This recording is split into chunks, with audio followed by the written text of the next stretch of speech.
C'est Miss France qui est avec nous ce soir. Indira Ampio, Miss France 2023, titre gagné à 18 ans. Bonsoir. Bonsoir, bonsoir à tous. Bonsoir. Bonsoir. On va revoir les images pour peut-être ceux d'entre vous qui ne les ont pas vues. Les images du sacre, c'était à Châteauroux, c'était samedi soir. Vous voilà couronnée Miss France. Miss France 2023 est et restera Miss Guadeloupe.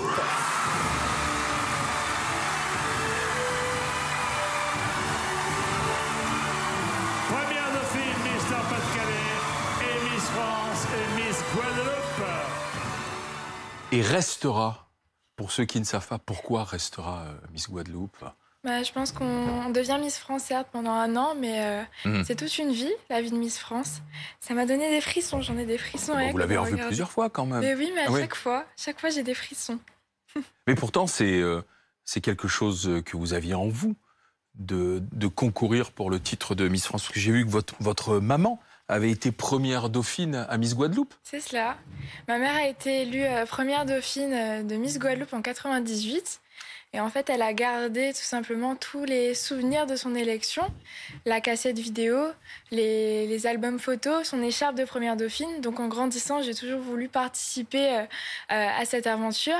Et puis c'est vrai que par la suite, elle connaissait le président du comité Miss Basse-Terre, qui est le chef-lieu de la Guadeloupe, qui m'a repérée. J'avais 13 ans, il m'a dit « Dans 5 ans, tu reviens ». Au final, je suis revenue, j'avais 17 ans. Et du coup, j'ai remporté l'élection à 17 ans. Et ça a été une continuité, tout simplement parce que la Miss Basse-Terre se présente à l'élection de Miss Guadeloupe. Mais ça veut dire, dans votre tête, vous êtes vraiment préparée toutes ces années à dire « Un jour, je serai Miss France » ? Franchement, Franchement, je dirais oui et non, parce que je regardais l'élection de Miss France quand j'étais petite, et c'est une élection qui est grandiose. Je regardais cette élection, les étoiles pleines les yeux. Donc au final, je m'étais jamais dit que j'allais participer un jour à cette élection. J'ai toujours voulu, c'était une envie assez cachée, mais bon. Oui, mais le jour où on vous a dit « Vous revenez dans 4 ans ou dans 5 ans », vous avez dit « Je serai là dans 4 ans ou dans 5 ans pour participer ». Oui, au final, je me suis dit pourquoi pas. Et puis par la suite, à mes 17 ans, c'est vrai qu'il m'a recontactée. Au début, vous l'aviez oublié ou pas? Non, c'était toujours dans le coin de la tête. Mais après, c'est vrai que sur le coup, j'avais pas oublié. Mais j'hésitais un peu. Ma mère appréhendait aussi. Qu'est-ce qui vous a fait hésiter? J'hésitais un peu parce que je me disais que je devais commencer mes études. Là, j'étais dans mon année de baccalauréat, j'étais en première. Par la suite, je suis passée en terminale. Et du coup, c'est vrai que je me suis dit, il faut que je me consacre à mes études. C'est important d'apprendre, d'avoir des bonnes notes, de rendre fière sa famille, de se rendre fière. Donc au final, je me suis dit, non, je vais me concentrer sur mes études. Et après, je me suis dit, non, si on m'a proposé ça, il faut se lancer. J'aime les défis et j'aime relever les défis. Je suis assez compétitrice, je suis assez aventurière. Donc je me suis dit, lance-toi. Et j'ai bien fait pour le coup. Quel type d'études vous avez suivi? Alors, je devais commencer une licence en communication l'année prochaine. J'ai dû repousser par rapport à Miss Guadeloupe. Et là, je vais encore repousser. Mais c'est une licence en communication et je veux me spécialiser dans le design afin de devenir directrice artistique. Enfin, là, vous venez d'avoir votre bac, là. Oui. Déjà. Oui, chaque chose en son temps. Le bac, Miss France. Oui. Plutôt pas mal comme parcours de réussite. Là. Et pour apprendre la communication, être Miss France, vous allez être aux premières loges, parce qu'on va vous en faire de la communication. Il y a beaucoup de jeunes adolescentes qui apprennent des leçons de beauté en regardant un peu n'importe quelle influenceuse ou n'importe quel tutoriel sur YouTube. Est-ce qu'il n'y a pas un danger là pour les jeunes filles par rapport à leur corps, à leur visage, à leur beauté? Je pense que tout est relatif.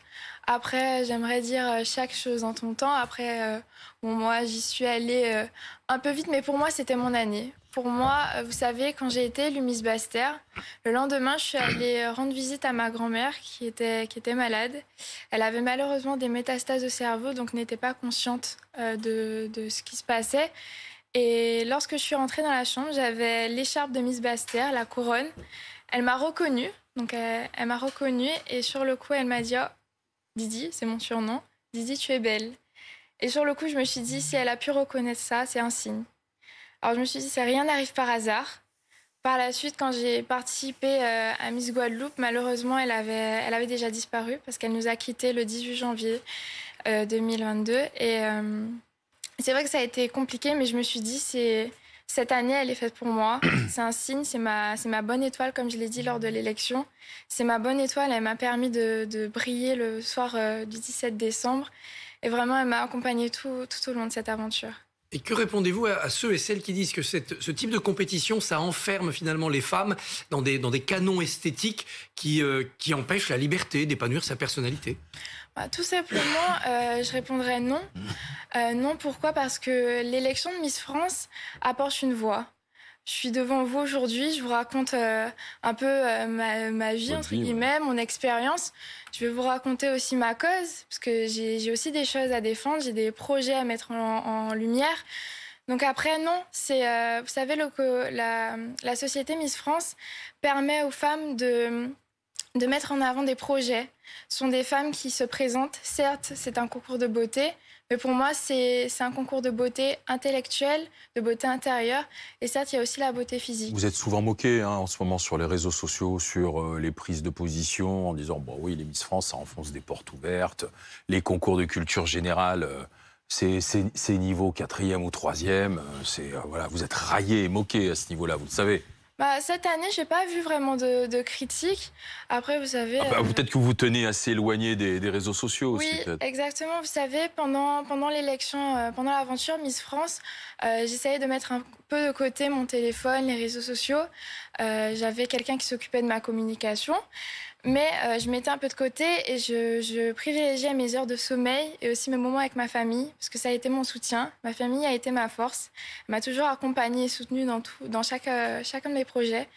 Donc au final, les critiques et les moqueries, j'en ai pas vraiment vu. Après, vous savez, tout le monde a un avis différent. Les goûts et les couleurs ne se discutent pas. Donc tout est relatif. Ouais. Vous représentez la Guadeloupe. C'est une partie de la France qui a souffert ces dernières années de la Covid, du conflit sur les soignants non vaccinés, un peu avant d'une crise économique terrible. Ça vous importe, vous aussi, d'attirer l'attention pendant ces quelques mois sur cette partie de la France qu'on néglige peut-être un peu?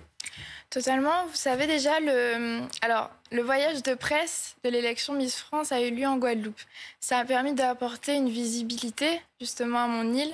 Donc c'est un atout aussi touristique. Moi, j'étais contente de revenir sur mes terres, de mettre en avant la Guadeloupe. Quand on m'a annoncé que le voyage de presse allait être en Guadeloupe, j'ai sauté de joie parce que je me suis dit, la Guadeloupe, on la met enfin en lumière. On a aussi mis en lumière d'autres régions, notamment avec les candidates, les Miss, mais aussi à Châteauroux pour Miss Centre-Val de Loire.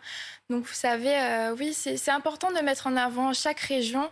Et pour moi, Miss France, c'est aussi faire ça, c'est représenter toutes les régions, partir à la rencontre des Français, mettre en avant toutes ces diversités, toutes ces cultures. C'est vrai que vous avez gagné un voyage en Guadeloupe en devenant Miss France? Oui. Vous allez en faire quoi du voyage? Vous allez en faire quoi du voyage en Guadeloupe? Vous savez, en ce moment, les prix sont assez élevés. Donc revenir chez moi, c'est une bonne nouvelle. Je vais pouvoir revoir ma famille et voir mes amis. Ouais. Enfin, vous allez voyager en business, mais je pense que vous n'aurez pas trop de mal, à mon avis, pour faire des allers-retours avec la Guadeloupe. Mais du coup, là, maintenant, vous allez connaître le rythme infernal de Miss France. Vous connaissez votre planning? Vous savez tout ce que vous allez avoir à faire là au fil des jours et des semaines? Je connais un peu le planning. Après, comme je vous ai dit, je suis déterminée, je suis courageuse, je suis aventurière. Donc les défis, j'adore. Et puis, c'est vrai que ces 2 derniers jours, on était un peu dans le rush. C'était assez intense, mais j'ai adoré. J'ai adoré parce que j'aime faire des choses, j'aime bouger, je n'aime pas rester assise à ne rien faire. Il faut que je fasse quelque chose. Et là, c'est un rythme qui me plaît. On vous a préparé psychologiquement à toutes les sorties que vous allez avoir à faire, toutes les cérémonies, tous les protocoles, tous les endroits où vous allez devoir passer partout en France. Ouais. Ça, vous y êtes prête? Oui, j'y suis prête. Et puis, je pense qu'au fur et à mesure... Parce que ça va quand même jouer sur la fatigue, peut-être sur les nerfs aussi. Oui, après, j'ai voulu. Oui. C'est le jeu, vous savez. J'ai voulu participer à cette élection. Je connaissais les conséquences, entre guillemets. Donc, participer à tout ça, c'est quelque chose qui m'anime. Donc, j'adore. J'ai hâte. Vraiment, je suis impatiente. Dites-moi, j'ai rêvé, vous aviez pronostiqué la victoire de la France 2-1 au Mondial face à l'Argentine. Là, je me suis trompée. Je confirme. Je me suis trompée. Mais bon, après, c'était un beau match. Les Bleus se sont bien débrouillés et j'espère que dans 4 ans... Vous avez eu le temps de les regarder, vous avez eu le temps de la voir, la finale? Oui, entre 2 shootings, j'ai dit au photographe, attendez 2 secondes, je regarde le match rapidement, parce que pour moi c'était important quand même, c'est la France, c'est l'équipe de France, et puis toute ma famille est dans le foot. Mon grand-père de 86 ans joue toujours au foot, mes oncles sont des gardiens, mes petits cousins aussi jouent au foot, donc on est un peu une famille de footeux. Depuis petite, j'ai eu l'occasion de toucher un ballon, donc moi ça m'intéresse le foot.